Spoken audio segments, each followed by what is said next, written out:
Again he entered the synagogue, and a man was there who had a withered hand. They were watching him to see whether he would cure him on the Sabbath, so that they might accuse him. And they said to the man who had the withered hand, "Come forward." Then he said to them, "Is it lawful to do good or to do harm on the Sabbath, to save life or to kill?"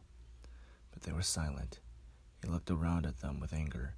He was grieved at their hardness of heart, and said to the man, "Stretch out your hand." He stretched it out, and his hand was restored.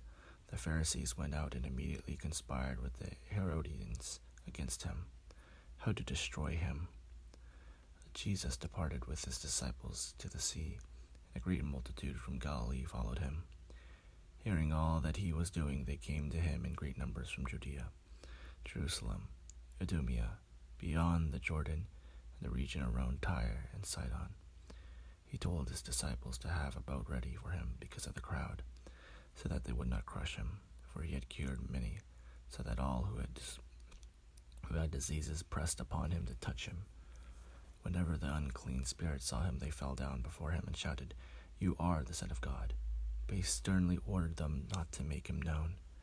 He went up the mountain and called to him those who he wanted, and they came to him, and he appointed 12 to be with him, and to be set out to preach, and to have authority to cast out demons. So he appointed the 12.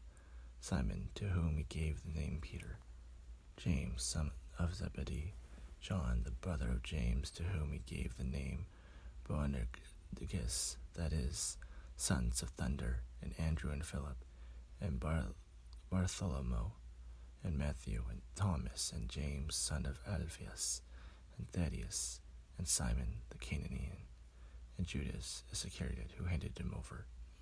Then he went home, and the crowd came together, so that they could not even eat. When his family heard it, they went out to restrain him, for people were saying, "He has gone out of his mind."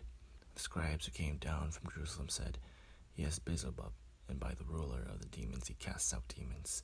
And they called them to him, and spoke to them in parables.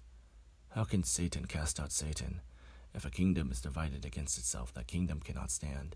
And if a house is divided against itself, that house will not be able to stand. And if Satan has risen up against himself and is divided, he cannot stand. But his end has come. But no one can enter a strong man's house and plunder his property without first tying up the strong man. Then indeed the house can be plundered. Truly I tell you, people will be forgiven for their sins and whatever blasphemies they utter. But whoever blasphemes against the Holy Spirit can never have forgiveness, but is guilty of an eternal sin. For they had said, 'He has an unclean spirit.' Then his mother and his brothers came, and standing outside they sent to him and called him. A crowd is sitting around him, and they said to him, 'Your mother and your brothers are outside waiting for you.' And he replied, 'Who are my mother and my brothers?' And looking at those who sat around him, he said, 'Here are my mother and my brothers. Whoever does the will of God is my brother and my sister and mother.'